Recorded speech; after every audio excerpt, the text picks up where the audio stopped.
senhor Paulo Schweire. Olá, bom dia a todos. Queria agradecer à presidente Lia pelo convite, né, e aos demais aqui presentes. O presidente achou importante a minha vinda, apesar de não ser diretor, ser um gerente, mas o jurídico lá da Fundação ele tem tido um papel relevante e também tem sido muito questionado. Eu acho que é interessante a gente, de fato, esclarecer algumas dúvidas para os senhores, falar o que a gente tem feito, falar como a gente pegou, falar como está e falar como a gente pretende, aonde a gente pretende chegar.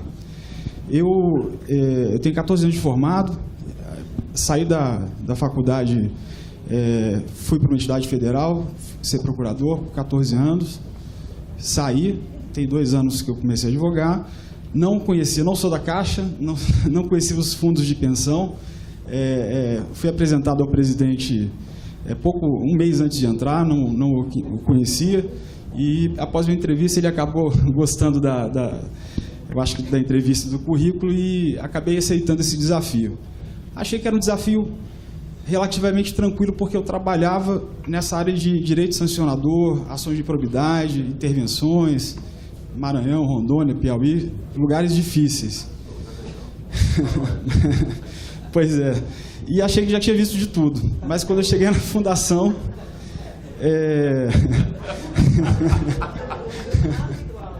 Eu tenho que rir porque é triste, é engraçado, mas é triste. Eu falei, poxa, eu vou chegar numa fundação que gere 60 bilhões de reais, deve ser algo muito, né, grandioso, organizado. Até eu sabia da Operação Greenfield e também sempre atuei muito com o Ministério Público Federal, Polícia Federal, por isso que a gente hoje tem um protagonismo junto a eles.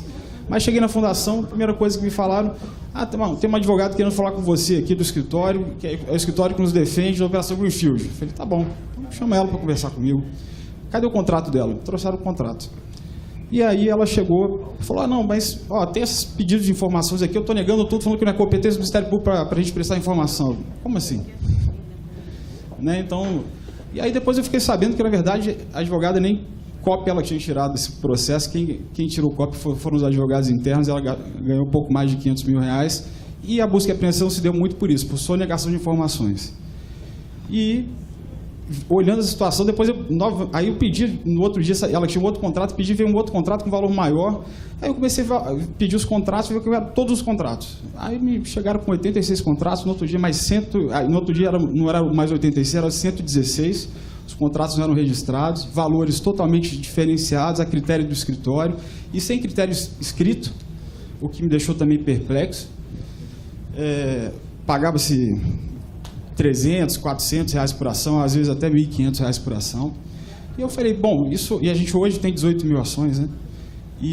Mais reembolso de despesa, o pessoal ligava, os escritórios ligavam lá para dar Feliz Ano Novo e Feliz Natal e cobravam, inclusive, o telefonema. E aí eu peguei e fiz um benchmark de mercado, falei, bom, como é que o mercado trabalha hoje? E a gente apurou um valor único, R$ 56 reais por processo, independentemente do estado, sem reembolso de despesa, porque eu tinha que ter 4 pessoas só para ficar conferindo xerox, reembolso de despesa, além disso tudo. E hoje, só na padronização, a gente mais ou menos economizou um pouco mais de 12 milhões de reais. Então, assim, realmente era perplexo. Os honorários também de êxito eram... Alguns honorários de êxito eram até o TRF. Ganhou até o TRF, teve honorário de êxito. Perdeu no STJ, a gente tem que continuar pagando honorários de êxito. Então, em valores absurdos. E o gerente... Às vezes, os gerentes anteriores, eles mesmos faziam um contrato, assinavam, não passavam pela diretoria. Então, hoje, o contrato é único para todo mundo, só muda o nome da parte. O contrato é único, penalidade única, o valor é único, a hora da consulta é única, então não tem mais privilégio para ninguém, A, B ou C, isso não existe mais. Não tinha qualquer controle dos depósitos recursais. A gente adiantava custas e depósitos recursais para o escritório, ele fazia o pagamento, e muitas vezes não repassava para a fundação. E mais, o que me deixou perplexo, a gente não sabia, ainda não sabe precisamente, a gente está fazendo essa depuração de base, quantas ações no total a FUNCEF tem. Quando eu cheguei, me falaram que tinha 56 ações no STF. a gente começou a tirar certidões de todos os tribunais. No STF a gente tem mais de 2.000. As 2.000, obviamente as 2.000 não estão ativas, mas também não são R$56, ou 56 ações. Então, aí foram, na verdade, é pior do que um escritório mal organizado de advocacia, porque não tinha qualquer controle. Se pagava, o escritório falava, eu acompanhei 2.000 ações. Pagava antecipado, não tinha qualquer tipo de controle para saber se de fato aquelas 2.000 ações estavam ativas, não estavam. E agora a gente, nessa troca, e junto com o Ministério Público Federal, eu falei, não, eu estou aqui numa situação difícil. Pedi para a auditoria, me salva, eu quero que você passe o jurídico a limpo. Então, foram gastos de maneira, não vou falar ilícita totalmente, mas foram gastos aí sem um controle, nos últimos 4 anos, R$500 milhões no jurídico. 500 milhões. Então, e não tinha qualquer controle porque a gente não tinha evidência, lá não tem processo, não tem papel. Hoje a gente paga mediante comprovação, os depósitos recursáveis, o depósito recursável a gente não tinha extrato dos depósitos, era só fazer um convênio com a Caixa. a gente hoje, que a gente conseguiu ter isso, e a gente está vendo que, de fato, escritórios ficavam com os depósitos recursáveis, levantavam, não nos repassavam. Então, a gente lançou um edital para a contratação de uma empresa, e tem que ser auditoria com advocacia, para fazer a depuração de toda essa base de dados, quantos processos a gente tem, aonde, perdas. Aí outra, tinha uma questão sui generis lá, engraçada. Lá a gente tinha uma ordem para recorrer de tudo, até mesmo do que a gente ganhava, o escritório recorria. Então, pois é. Então, realmente, é uma situação, a gente teve recurso especial que a gente ganhou, o escritório recorria, a gente foi condenado de litigância por má-fé. Então, são coisas que eu realmente fiquei perplexo numa entidade grande, como a de vocês, a nossa. E eu não sabia que eu ia encontrar tamanha dificuldade para estar gerindo um departamento jurídico. Bom, esses são os problemas um pouco do contencioso. Passando agora para o outro lado. Eu cheguei no Ministério Público, me apresentei, falei, acabei de assumir a FUNCEF. Então, o doutor Anselmo, que é o coordenador da Força da Greenfield, eu conhecia outros amigos dele em comum, que já trabalhei com o Ministério Público Federal, Polícia Federal em operações. Eu falei, olha, doutor Anselmo, a gente quer mudar de postura. Ainda tinha uma outra questão, né? Quando chegaram, tem esses investimentos aqui, né? Estão com problemas e tal. Passaram para mim todos os investimentos já prescritos civilmente. Isso prescreve em tese em 3 anos, né? Aí eu fui lá no Ministério Público, doutor Anselmo, só tem que me ajudar. A gente aqui veio, eu estou com autonomia, o presidente me deu autonomia total. Para mudar de postura, a gente quer deixar de ser vítima, só vítima, e entrar também no polo ativo com o senhor para apurar e para buscar o ressarcimento. E por que a gente também fez isso? Eu acho que, primeiro, pela transparência. Segundo, porque eu pedindo a reparação civil na ação criminal, todos os meus prazos prescricionais prescritos reabriram. Então, quem achou que a gente não ia demandá-los, está agora com o pé atrás da orelha, porque já estão sendo demandados e a gente já está em estágio avançado aí de fazer alguns acordos, muito próximo de fazer alguns acordos, com investimentos de 2007, 2008, que a gente não tinha mais como demandar civilmente, mas o ressarcimento penal na ação civil a gente pode fazer, então meu prazo prescricional reabriu. E aí, então, ele nos admitiu como assistente de acusação, né? Então, a gente tem atuado muito próximo. Eu criei internamente a COSAN, Coordenação Sancionadora, ela que busca a recuperação de todos os ativos, faz as negociações, de acordo de leniência, acordo de termo de ciência e compromisso com as empresas, sob minha supervisão, faz os pareceres das comissões técnicas de apuração, hoje são 10. A gente tem que, pelo menos os 27 investimentos que o Ministério Público pediu para a gente priorizar, a gente tem que terminar até o final do ano que vem, essas apurações. E a gente tem uma relação tão próxima que, semanalmente, o Ministério Público, que ele produz a investigação, obviamente, sigilosamente, ele nos passa e a gente passa para ele. Ele, quando quer ir à Polícia Federal, vai lá e faz o oitiva dentro da FUNCEF. Para muita gente, na verdade, foi até uma questão meio constrangedora. Como é que a Polícia Federal vê aqui? Não, é uma colaboração. Se a gente é assistente de acusação, eu acho que... Né, mas a FUNCEF nunca tinha tido essa cultura. Obviamente, essa cultura me foi dada pela diretoria, né, que está aqui, que me deu essa incumbência, fizeram as sugestões de contratar os auditores aposentados da Caixa, que foi muito bom, e as outras entidades agora, quando vão no Ministério Público Federal, vai lá na FUNCEF, daqui a pouco vai estar todo mundo da Caixa contratado aí para as outras entidades também. Então, na verdade, eu peguei o jurídico e é uma situação muito complexa. Paulo, deixa eu só fazer uma interrupção para botar mais luz sobre essa questão aí que o senhor passou, né? Hoje, do ponto de vista desse modelo de governança, de acompanhamento de jurídico, a FUNCEF tem sido uma referência, eu acho que o Marcos também vai falar disso, os outros colegas vão falar, mas hoje, sobre essa ótica, há uma percepção muito clara de que a FUNCEF, nesse processo, eu falei que são 27 entidades hoje em busca de equacionamento. Mas o modelo que a FUNCEF criou de governança desse processo, de fazer a precificação dos fatos, a criação do CTA e todas essas questões que o juiz está conduzindo, hoje, de fato, nós somos um case dentro desse processo de governança. Só queria ressaltar esse aspecto aí do que está sendo feito. Perfeito, presidente. Nós somos um case dentro desse processo de governança. Só queria ressaltar esse aspecto aí do que está sendo feito. Perfeito, presidente. Então, realmente, o jurídico hoje ele assumiu um protagonismo diferenciado, até perante as outras fundações, realmente, até previ mesmo a Petros, a gente tem se reunido periodicamente para conversar, trocar ideias, ver qual é o melhor modelo. Esse foi o modelo inicial de gestão, eu quero aprimorar essa empresa que for selecionada aí pelo edital, que não é da minha área que contrata, porque também o jurídico contratava sozinho lá. Então, eu tinha um cheque em branco, na verdade, a gente tinha um orçamento que era só faz de conta. Porque a gente orçava lá 10 milhões e gastava 100 em termos de honorários de êxito, contratos não eram registrados, os contratos lá brotavam. Tiveram pareceres que eu tive que solicitar o escritório terceirizado porque a gente não tinha internamente. Então, assim, é realmente algo que eu nunca vi e não imaginava que existia, sobretudo numa entidade que tem um patrimônio de 60 bilhões e tem mais de 60 mil pessoas.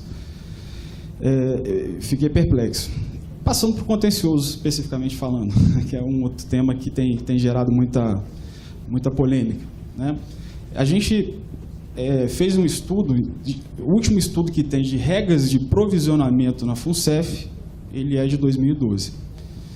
Esse estudo ele categorizou por pedido o quantitativo e o que era possível, que a gente não precisa provisionar, o que é provável, aí a gente precisa provisionar, o que é remoto também não precisa provisionar.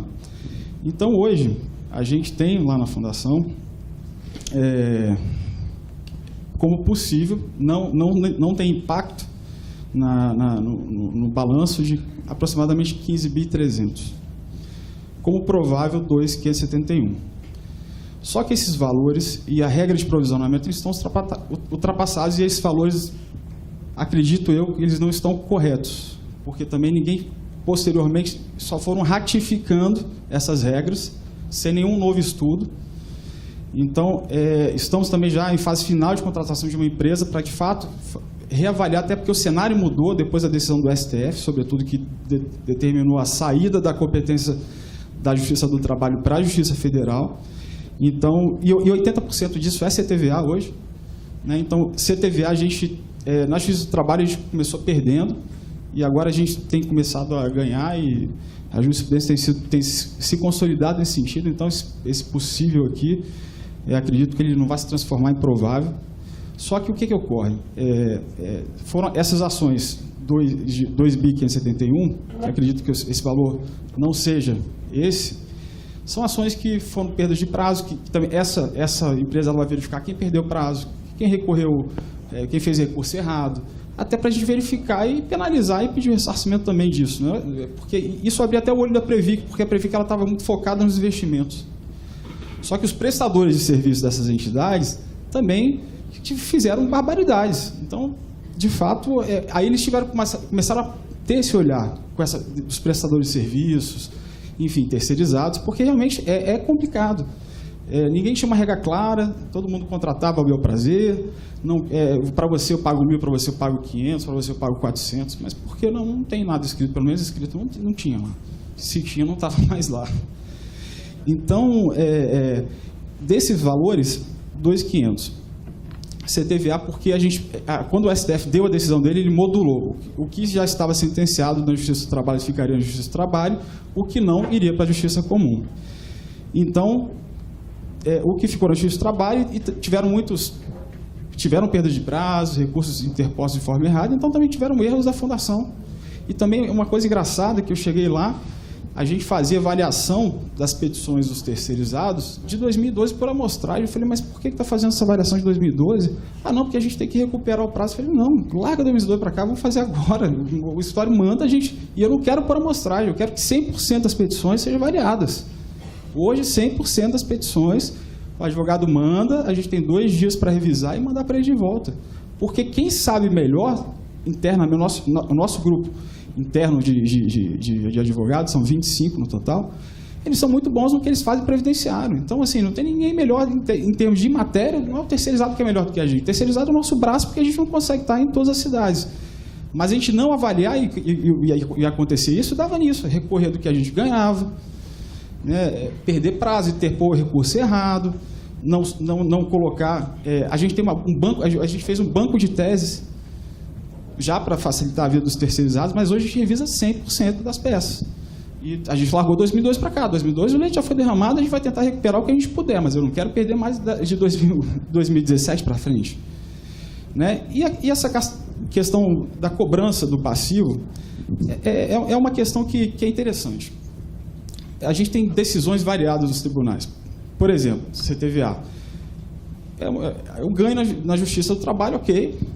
Da verba trabalhista, né, tudo bem. Agora, quando isso vai ser incorporado no contrato de trabalho previdenciário, contrato previdenciário, tem decisões que a patrocinadora tem que, na reserva matemática, né, tem que pagar metade, tem decisões que vocês têm que pagar metade, ou seja, é paritário, tem decisões que a FUNCEF tem que pagar tudo, tem decisões que a Caixa tem que pagar tudo. Então, na verdade, o que a gente tem feito hoje e já tem tido resultado, é de fato criar uma tese sólida, única, que a reserva matemática não é a FUNCEF que tem que recompor. Se é o participante, se é a patrocinadora, até ok, se é a patrocinadora sozinho, mas é na hora da sentença, a gente não tem que ser condenado por isso, porque a FUNCEF ela não tem fonte de renda própria, a gente já administra recursos de terceiros. Né? Então, assim, não é uma questão tão simples. A gente tem várias determinações. Se você for pegar exatamente pelo título executivo, condenando somente a FUNCEF integralizar, existe um questionamento. A Caixa pode até querer questionar, não vou pagar porque a determinação judicial foi para você, não foi para mim? Em tese até pode. Só que a gente está conversando para ver onde é que a gente chega nessa tratativa, formamos um grupo de trabalho para ver se a gente realmente chega num denominador comum, se for o caso, até mesmo uma mediação, se precisar, para a gente resolver isso de uma vez por todas. O passado e o presente é brigar na justiça para que os juízes entendam que a FUNCEF é a única que não pode ser condenada. E quando a gente, às vezes, algumas entidades reclamaram, a reclamação chegou para mim, que a gente estava comemorando vitórias lá, a gente ganhou uma ação agora, semana retrasada, no Sindicato do Nordeste, de 36 milhões. Reserva matemática. O pessoal fala, você está comemorando vitória com quantos participantes? Eu falei, não, eu estou comemorando a vitória porque eu estou preservando o plano. Porque quando as entidades, de uma forma geral, ajuizam uma ação, a gente tem uma ação só uma ação, 45 mil substituídos, é 9 bilhões de reais. Se a gente perder essa ação, são 9 bilhões de reais. Eu digo que é mais ou menos igual um condomínio de prédio, de apartamento. Eu tenho meu apartamento, você tem o seu, meu vizinho. Roubaram meu carro ali. Eu vou entrar com a ação de ressarcimento, ok, mas a ação de danos morais ele vai estar entrando, mas todo mundo vai ter que ratear o pagamento. Assim, é simples. A gente não é um fundo perdido, a gente tem um contrato, é finito. Então, é uma questão delicada. É uma questão que a gente está, de fato, contratando bons pareceristas, para no STJ isso já ficar sedimentado, que a FUNCEF, e a gente teve uma decisão muito boa, que remeteu para a Justiça do Trabalho a condenação específica decorrente, nesse caso do CTVA, e falou, tudo bem, você quer discutir seu contrato previdenciário, você vai ter que ajuizar uma nova ação. Pronto, é o correto. O juiz de trabalho determina, ganho, procedente do CTVA incorpore um contrato previdenciário. Aí, de fato, é complexo isso. Então, esse é um outro ponto que a gente está trabalhando. A gente também tem que apurar os valores, porque, como eu falei para os senhores, a gente não sabe exatamente o quantitativo real das ações. A gente montou um núcleo das ações estratégicas e coletivas, e justamente para estar atuando, fazendo sustentação oral, esse grupo, essas ações estratégicas e coletivas, os terceirizados, eles só mandam cópia, mas a gente cuida diretamente, a gente faz sustentação oral, a gente vai ao STJ, a gente despacha com os ministros. Esse trabalho não estava sendo feito. Então, assim, eu acredito que o contencioso, agora, sobretudo com a decisão do STF, ele vai ter uma dinâmica muito positiva para a Fundação, em termos de fato do judiciário entender que a Fundação não tem que arcar com reserva matemática e recomposição de reserva matemática decorrente de verba trabalhista. A gente não tem dinheiro para isso, e a gente não tem essa finalidade. Então, basicamente é isso. Vou deixar as perguntas para os senhores perguntarem, né? E estou aqui à disposição. Depois eu deixo o meu telefone com a presidente. E também, da mesma forma, o jurídico lá está de portas abertas. Quem quiser ir lá, será um prazer ir lá. E vou recebê-los com todo prazer, explicar. Hoje a gente tem um controle muito efetivo de todo o painel de bordo, em termos de ganho de ação por Estado, por tribunal. A gente está fazendo esse mapeamento, que é importante. Tinha um juiz, por exemplo, no interior do Rio Grande do Sul, que ele condenava tudo. A gente foi lá, por que ele condena tudo? A gente foi lá com ele porque ele tinha raiva da Caixa. Eu falei, pô, mas você não pode ter raiva da Caixa e condenar tudo, né? Aí eu falei, mas a gente não é da Caixa, assim, a gente é da Caixa, mas assim, a gente é o primo da Caixa, mas, poxa, esse homem, mas até conversei com ele, mudou. Então, assim, isso tem que ser tratado pontualmente. Isso é uma gestão de contencioso. E a gente tem e esse último viés, até para não me alongar muito, que a gente tem feito, os ativos que a gente tem, por exemplo, como o SEC Brasil, que eu até pedi ao juiz Moro uma fixação de indenização mínima, e ele entendeu que o momento processual não era oportuno, mas quando eu cheguei na FUNCEF já deviam ter feito isso, mas na época não se tinha essa visão. Mas a gente tem uma arbitragem muito avançada e a gente vai, de uma outra forma, negociando com a Lava Jato, com o Ministério Público Federal, tentar já pleitear um ressarcimento mínimo até antes do julgamento da arbitragem. A gente tem hoje 5 arbitragens que visa também ressarcir a Fundação de investimentos que tivemos prejuízo. E o pior, a gente tem alguns desses investimentos que, assim, lá a gente tem que administrar a crise, né? Porque tem investimentos bons que a gente tem que como o diretor Vilela falou, a gente tem que dar encaminhamento, emitir os pareceres para os diretores tomarem as decisões de forma orientada. Só que a gente tem alguns investimentos que, além de a gente ter perdido, estão indo para a recuperação judicial ou estão indo para a falência. E esses investimentos, além da gente ter perdido, a gente pode perder mais um passivo, porque a gente pode ser condenado. Então, o que a gente fez numa reclamação trabalhista? Eu briguei com a juíza. Eu falei, doutora, escute a CVM. Era uma reclamação trabalhista de uma recuperação judicial no Sul. Ela mandou escutar a CVM fez um parecer que todo o sistema hoje de previdência, que a gente é investidor qualificado, foi muito bom falar, vocês não têm que ser, vocês são cotistas, vocês não têm que ser responsabilizados por isso. Então a gente está brigando ainda para também não deixar que esse passivo suba. Né? E a gente está indo lá, está caminhando bem, não é fácil, eu estou lá há 1 ano, é muita coisa para se fazer, tem muita coisa para se fazer ainda, e como o presidente falou, eu não quero me perpetuar meu compromisso com ele até o final do ano que vem, então, a princípio, então, quero pelo menos deixar, porque o que eu quero deixar de legado para a Fundação, porque a Fundação ela não pode depender de pessoas, na minha concepção. Pessoas vão passar, pessoas de bem, pessoas que são, de repente, talvez não tenham competência para tal cargo, pessoas talvez que possam estar mal intencionadas.